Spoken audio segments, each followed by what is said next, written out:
Good morning. It's Norma Cowie with A Sunday Thought. I first must say and apologize for those people that I had said and on air that I was going to be live at the Spiritualist Church in Burnaby this morning. And unfortunately, that's not going to be true. Through circumstances, I discovered I wasn't unable to go at the last minute.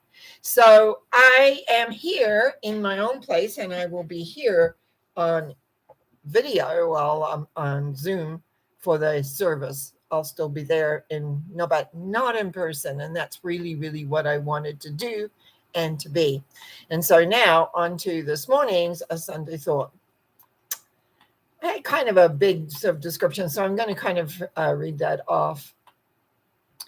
After sitting and waiting for doctor's appointments and then again at the hospital for tests, I was struck by how we, those that were there, were sitting with our masks on, not talking to each other. It really struck me as to how wearing a mask stops communication and interaction. As most of my life, I have lived being able to smile, speak, and interact easily with people around me. And when I visited a medical facility, we were closed off. It also made me aware of hugging. Yes, hugging. I used to be a hugger. I hugged most people that I interfaced with or interacted with.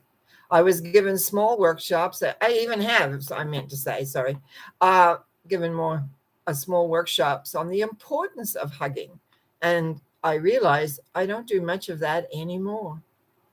The feeling of sadness this realization brought to me is the realization of how much we have lost with interactions with our fellow man, and how we don't feel that importance, that interaction. As people, we used to say, when you hugged, it had an element of rebalancing your system, bringing it back into balance.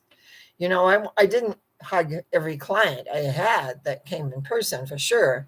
I didn't hug everyone, but in workshops, my meditation group, things like that, yes, I did. Come in the door, big hug, hello, welcome, sit down. When they left, another big hug. And then, of course, all that got shut down and interactions didn't happen. And I live now quite differently, doing most of my work through Zoom, not in personally one-to-one. And when I go out and about, it's not like you see, I don't see a lot of people that I know really well. So again, no hugging, no interaction, though I do have the odd one that will come up to hug me. But lately, I've had to visit doctors and, as I said in the opening, go to hospitals for tests and things.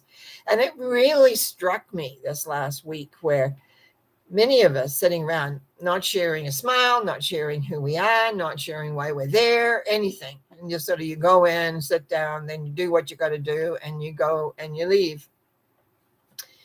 And I felt very sad about that, because it's a loss of communication. And then I realized for 2 years, we were basically isolated from each other. And we weren't communicating with the groups or anything. Now, it might be a little off on the 2 years, but it feels like that to me. And so give me a rough estimation of that. Some people were lucky. They still had families. I don't have family here. I have some very good friends. But there again, we were fairly isolated one way or the other and made do with what we could do with speaking with each other. So life brings us these little ups and downs, and sometimes we don't realize at the moment the effect or the long-term effect things happen that give us how it is, what it is, etc. So I got really thinking right now because of thinking I was going to be in Vancouver, thinking I was going to be able to speak to a live audience, and then realizing, no, I wasn't able to go. I wasn't ready. I just wasn't able to go.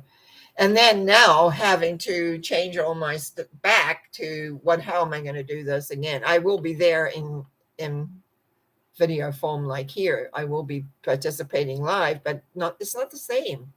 It's not the same when you can reach out and touch somebody. It's not the same as when you can hug the person that you recognize. It's not the same as being there in person, but it's the best we can do for most things. It's the best I can do for where I live and what I'm doing, where I'm at, and what is happening around within my life.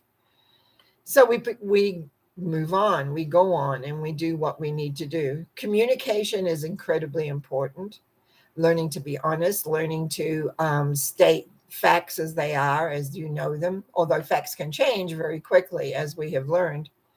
But mostly, I think the interaction of us as people, being able to smile. I recently was in a place and there was the most cutest baby. And I was in a place where I was able to smile. And I smiled at this child and it recognized, wasn't very old.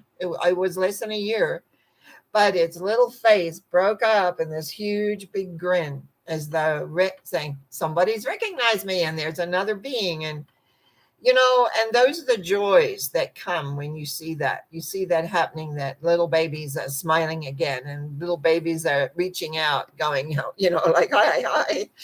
And that's part of our humanity. That's part of us being human. That's part of us reacting in a way which makes things work. And so I want you to give a thought on how many people have you hugged this week? How many people would you like to have hugged this week? How many hugs? We used to say there was a formula. I'd love to see if I can remember it. 4 hugs for survival. This is a day. 4 hugs a day for survival, 8 for maintenance, and 12 for growth. Well, most of us, at least I don't, get 4 hugs a day for just basics. But you can hug yourself. You can put one hand up here and one hand over here, and you can remind yourself that you're loved and that you are important because you're here on planet Earth. You contribute. You do all the things you need to do to be of service to yourself and to the world and humanity. So let's see if we can expand a little bit more and hug a few more people besides ourselves. You have a great day. I'll see you tomorrow night for mental mind treatments. Bye.